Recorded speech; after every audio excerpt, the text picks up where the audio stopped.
26 batch. যদি কোনো কারণে যেহেতু অভিন্ন প্রশ্ন হচ্ছে, প্রশ্ন কিন্তু কঠিন হলেও হয়ে যেতে পারে, ঠিক আছে? তো যদি প্রশ্ন কঠিন হয়ে যায় ইংরেজি দ্বিতীয়তে, তুমি আসলে যে কৌশলটা অবলম্বন করবা বা তুমি নিজেকে যেভাবে আসলে প্রিপেয়ার করবা, দেখো যে অভিন্ন প্রশ্ন যদি তুমি দেখে আসছো, বাংলা প্রথম পত্রটা কিন্তু কঠিন করেছিল, সেক্ষেত্রে ইংরেজি দ্বিতীয় কিন্তু মহা ঝামেলারও একটা ব্যাপার রয়েছে যদি আমরা আসলে ঠিকভাবে ভাবতে চাই। যেমন দেখো, ব্রাজিল কিন্তু হেরে গিয়েছে, অর্থাৎ তারা চিন্তা করেনি কিন্তু নরওয়েকে নিয়ে, তারপরে কিন্তু হেরে গিয়েছে। তার মানে কি, আমাদেরকে নেগেটিভ পজিটিভ সব দিকে চিন্তা করে আগাইতে হবে, ঠিক আছে? তো দেখো স্যার, আমি আপনার সাথে একটু আলোচনায় আসতে চাই এটা নিয়ে। যে আমার আমার কথা হতো, যেমন আমি ফিজিক্সের ক্ষেত্রে যে জিনিসটা স্টুডেন্টকে বারবার বলি, যে দেখো তোমার টার্গেট হচ্ছে কোশ্চেন কঠিন হলে এনিহাও 80, যদি 80ও না হয় অন্তত আমাদের ওখান থেকে রেখে আসা যাবে না। তো আমি প্রথমে বলতে চাই, ফার্স্ট অফ অল তুমি আগে রিল্যাক্স হবা এবং মাথা ঠান্ডা করবা। কিছু কিছু জায়গা তো আছে যে জায়গাগুলো যতই কোশ্চেন কঠিন হোক না কেন ওই জায়গাগুলো উতরানো যায়, এবং যেহেতু গ্রামারে সবচেয়ে বেশি মার্ক এখানে ভয়ের একটা কারণ রয়েছে। তো স্যার, সেক্ষেত্রে বাচ্চারা কি কি করতে পারে? আচ্ছা, প্রথমত বিষয়টা হচ্ছে যে আমাদের এই 100 মার্কসের দুইটা পার্টে ভাগ করা হয়েছে, একটা গ্রামার, একটা হচ্ছে রিটেন পার্ট। তো গ্রামারের ক্ষেত্রে তোমরা খুব ভালো করে জানো যে মার্কস আমাদের হচ্ছে 12টা আইটেমে 60। হ্যাঁ, এখানে সেটা দেওয়া আছে, টোটাল দেওয়া আছে, দেখতে পাচ্ছ। আর আরেকটা হচ্ছে রিটেন পার্টে আমাদের 4টা আইটেম থেকে হচ্ছে 40 মার্কস আছে। এখন বিষয়টা হচ্ছে যে কোশ্চিন যদি আমাদের অনুকূলে চলে আসে তাহলে স্মার্টনেস হবে, তোমার উত্তর করার ধরন হবে একদম আর্টিকেল থেকে শুরু করে পাঞ্চুয়েশন পর্যন্ত গ্রামারের নেমে যাবে। এটা কি তারা সিরিয়াল মেনটেন করবে?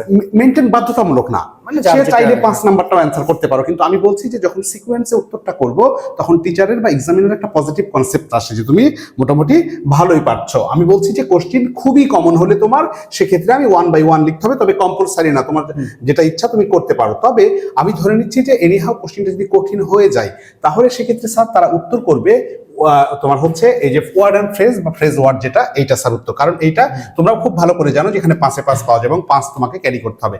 এখানে স্যার আমরা 5 ধরবো ইনশাআল্লাহ। মানে এখানে যদি আমরা মোটামুটি কোশ্চেন যেমনই হোক, সহজ কঠিন যাই হোক, মোটামুটি সবাই এখানে 5। তারপর আমরা চলে আসবো 12 নম্বরে, সেটা হচ্ছে আমাদের এই যে পাঞ্চুয়েশন মার্কস হইতো এখানে আর কি, এটাতেও আমরা হচ্ছে কিন্তু 5-এ 5 তুলতে পারবো। তাহলে এখানে 10 হয়ে গেল। হ্যাঁ, এইখানে আমাদের হচ্ছে 10 হয়ে গেল। এইবার আমাদের জায়গাটা যাওয়ার জায়গা হবে, দেখে নিব যে প্রিপজিশনটা অনুকূলে আছে কিনা। অনেক সময় অনুকূলে থাকে, অনুকূলে না থাকলে আমরা চলে আসবো complete the sentence with clause, মানে হচ্ছে আমরা কমপ্লিটিং সেন্টেন্সের কথা বলছি। এখানে আমরা 5 ইনশাআল্লাহ ধরবো। ইয়েস। এইবার আমরা দেখা যাচ্ছে যে রাইট ফর্ম অফ, মানে টোটালটা তো আমরা একবার পড়ে নিবই, নিয়ে বুঝতে পারবো কোশ্চেন সহজ কিনা কঠিন। এই ক্ষেত্রে আরেকটা জায়গা আছে যে সেটা হচ্ছে আমাদের এই কানেক্টরটা, কানেক্টরে মোটামুটি তারপরে আমি 5 ধরছি না, 4 এখানে আমরা ধরি। আচ্ছা, কানেক্টরটা কোথায় আছে জানো? কত? এটা হচ্ছে কানেক্টর। হ্যাঁ, এখানে আমরা 4 ধরবো, আমরা 4 পেতে পারি। হ্যাঁ, কানেক্টরে আমরা 4, মাথা ঠান্ডা করে ইনশাআল্লাহ লাগাই। আর্টিকেলে স্যার চলে যাচ্ছে একটু, আর্টিকেলে আমরা যতই ভালো করি দেখবো যে একটা ভুল হয়ে যায় অনেক ক্ষেত্রে। তো 4 ধরছি এখানে, যে 2টা ভুল হইলো আবার। আচ্ছা, আমি 3 ধরলাম। আচ্ছা, 3 ধরলাম। তারপরে এসে প্রিপজিশনের ক্ষেত্রেও স্যার আমরা 3 ধরবো, কারণ এখানে যদি কঠিন হয়, হ্যাঁ কঠিন হয়, সহজ হলে তারা 4-5 পেয়ে যাবে ইনশাআল্লাহ। 3 ধরবো। হ্যাঁ, ভার্বের ক্ষেত্রে আমরা 4 ধরতে পারি এবং যে ম্যারাথন আপলোড হয়ে আছে সেটা ফলো করলে ইনশাআল্লাহ আশা রাখি হয়ে যাবে। তারপর হচ্ছে এই যে চেঞ্জিং সেন্টেন্স, যেটা চেঞ্জিং সেন্টেন্সের ক্ষেত্রেও দেখা যাচ্ছে আমরা এখানে 3 বা 4 ধরতে পারি এটা। আচ্ছা, 3 ধরলাম। 3। তারপর ন্যারেশনের ক্ষেত্রে আমরা 4 ধরতে পারি, হয়তো টুকটাক কিছু আমাদের ভুল হয়, তবে ওই ভুলগুলো ধরলে আমরা 4, আর ভালো করলে তো আমরা 5-এ 5 এর মধ্যে সবচেয়ে কঠিন কোথায় প্যাচ মারতে পারে? আচ্ছা, এই জায়গাতে প্যাচ আসলে অনেক সময় দেখা যাচ্ছে যে আপনার যে কোনো জায়গায় তারা চাইলে কঠিন করতে পারে। যদি তারা মনে করে যে কোশ্চিন কঠিন করবে তাহলে যে কোনো জায়গায় কঠিন করা যায়, স্পেসিফিক করে ওইভাবে বলা কঠিন। তবে স্টুডেন্টের জন্য right form of verb, changing, narration এই জায়গাগুলো একটু বেশি কঠিন হয়।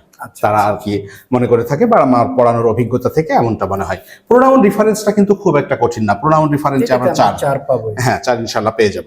তারপরে মডিফায়ার থাকছে, মডিফায়ারটাও কিন্তু ইজি একটা টপিক, যদি ভালো করে প্রিপেয়ার, এখানে আমরা 4 ধরবো স্যার মডিফায়ার। ওকে, সিনোনিম অ্যান্টোনিম আমরা 3 ধরছি, আর বেশি ধরছি না, কারণ সিনোনিম অ্যান্টোনিমটা কমন পড়লে ভালো, না পড়লে আমরা লেখার আর সুযোগ থাকবে না। দেখো গ্রামারে আমরা একটু হিসাব করে নিই। হ্যাঁ, 3 3 6 6 5 হচ্ছে 11, 11 আর 5 হচ্ছে আপনার 16, 16 4 হচ্ছে 20, 20 3 23, 23 আর 4 27, 27 আর 4 হচ্ছে 31, 31 4 হচ্ছে 35, 35 3 হচ্ছে 38, আর 38 আর 5 হচ্ছে আপনার 42, তাই না? 43, আর এখানে আছে একটা 4, 43 আর এখানে 4 আছে, তাহলে 47। হ্যাঁ, এই যে দেখেন, তাহলে আমরা যদি 47 ক্যারি করতে পারি তারপর আমাদের এই প্লাস কিন্তু সম্ভব হয়ে যাবে। সম্ভব। এখানে আমাদের তাহলে 47 পেলে আমার মনে হয় যে আমি আরো কম ধরি, কারণ যদি কঠিন হয়ে যায় তাহলে সেক্ষেত্রে আমরা 45 ধরতে পারি।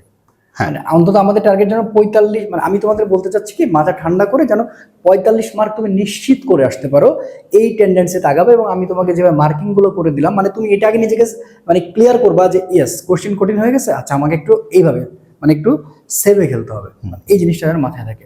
আর তাহলে আমরা যদি এখানে যদি আমরা 45 বাই 60-এর মধ্যে ওইদিকে তাহলে আমার 35 তুলতে হবে, ওখানে আমার 35 তুলতে হবে। তবে এটা একটা বিষয়, যদি কোশ্চিন খুবই কঠিন হয় আর সেখানে যদি 45 ক্যারি করতে পারি, বাকিগুলোতে আলহামদুলিল্লাহ ভালো নাম্বার আসবে।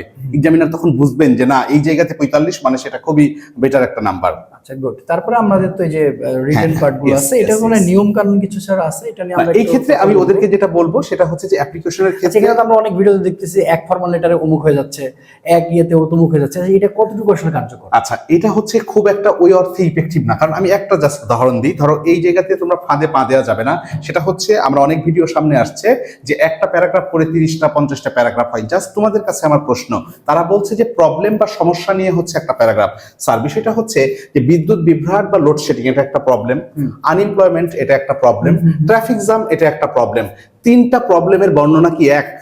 কখনোই না। এভাবে চিন্তা করো যে বিদ্যুৎ টেনে নিয়েছে বা বিদ্যুৎ নাই, রাস্তায় জ্যাম লাগছে, বাংলাদেশে বেকারত্ব বাড়ছে। এখানে আমি যেটা দেখতেছি যে ফার্স্টে নাকি সব একই রকম রাখা উচিত, একই রকম। এটা বিশাল সমস্যা, সরকারকে উদ্যোগী হতে হবে, আমাদের সচেতন হতে হবে, এটা হলে আমাদের ঝামেলা হবে, এই হবে। কিন্তু এটা মূল কনসেপ্ট থেকে সরে যায়, এটা চাইলে এক্সামিনার 0 দিতে পারে। তাই এই জায়গাটা ফোকাস করবা না। যদি কমন নাও পড়ে নিজে থেকে লেখার চেষ্টা করবা, ওইখানে মার্ক আসবে। ওইটা সঠিক পদ্ধতি নয়।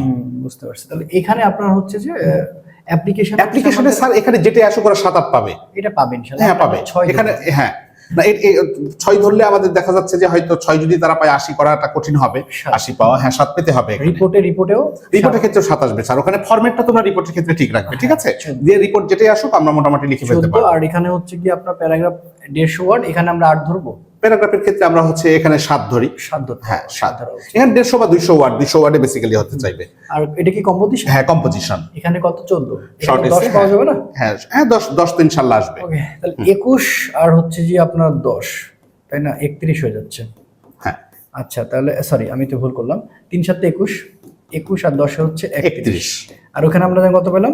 47 বা 45 সর্বশেষ ধরলাম। আচ্ছা, আমরা যদি 31 আর 45 চিন্তা করি তাহলে হচ্ছে আমার 6 আর এটা হচ্ছে আপনার 7, মানে 76। তার মানে 10 × 2 আমরা 80 তে ইনশাআল্লাহ চলে যাবে। আর আমরা যেভাবে মিলিয়েছি করেছি একবার খুবই, হ্যাঁ খুবই নমুনা, বা এইভাবেই যে তোমার মিলে যাবে তা না। যেখানে হয়তো আমি 3 ধরেছি, আমি জাস্ট বাচ্চাদের এটা বোঝাতে চাচ্ছি তারা যেন আসলে না ঘাবড়ায়, মাথা ঠান্ডা রেখে খেলে।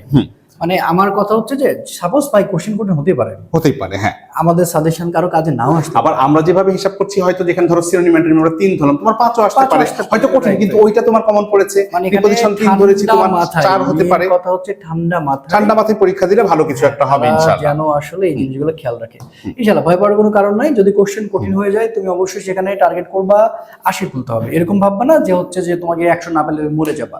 মানে তোমাকে নিজেকে মানে প্রিপেয়ার করতে হবে। ওকে, কঠিন মুহূর্তের জন্য তুমি আসো, সহজ মুহূর্তের জন্য আসো। হ্যাঁ, আরেকটা কথা হচ্ছে একটু বলে নিই, ওই যে প্রথমে আমি যেটা বললাম যে সিকোয়েন্সে উত্তর করবা, এটা কিন্তু ভুল মেসেজটা নিও না, এটা কম্পালসারি না। করলে ভালো হয়, এক্সামিনার একটা পজিটিভ। কখন এটা যদি খুবই সহজ আসে, তুমি 14 নাম্বারটাও আগে লিখতে পারো, তুমি হচ্ছে 7 নাম্বারও আগে, এটা নিয়ে কোনো, ঠিক আছে? এটা নিয়ে কোনো বিষয়। তবে রাইটিংটা সবসময় পরে লেখাই ভালো। হ্যাঁ, রাইটিংটা পরে লেখা ভালো, এই কথাটা বলবো। গ্রামার করে দেন রাইটিং করব, কখনো আমরা রাইটিংটা আগে করব না। এখন রাইটিং যখন আগে করি তখন টিচারের কনসেপশন বা এক্সামিনারের মাথায় এটা আসছে তুমি কিছু পারো না, গ্রামার কিছুই পারবা না, তাই তুমি ওইখানে লেখা শুরু করছো। ওকে, আশা করি সবাই বুঝতে পেরেছো। সবার জন্য শুভকামনা রইল, এবং সবসময়ের জন্য আমরা তো আছি প্রান্ত ফিজিক্স এবং আরিশ একাডেমির প্ল্যাটফর্ম অলওয়েজ তোমাদের সাথে আছে। এবং আরো একটা কথা বলে দিই, যারা তোমরা মানবিক বিভাগে আছো, দেখো ডিসক্রিপশন বক্সে সেখানে তোমাদের একটা পেজ লিঙ্ক দেওয়া আছে, তোমরা এখানে ফুল সাপোর্টের জন্য পেজটা ফলো করতে পারো। এবং যারা মানবিক বিভাগের ভবিষ্যতে অ্যাডমিশনে আসবা তাদের জন্য ফুল সাপোর্ট নিয়ে আমরা রেডি থাকবো ইনশাল্লাহ। তো ঠিক আছে, সবাই ভালো থেকো, সুস্থ থেকো, দেখা হচ্ছে পরবর্তী ভিডিওতে। আসসালামু আলাইকুম।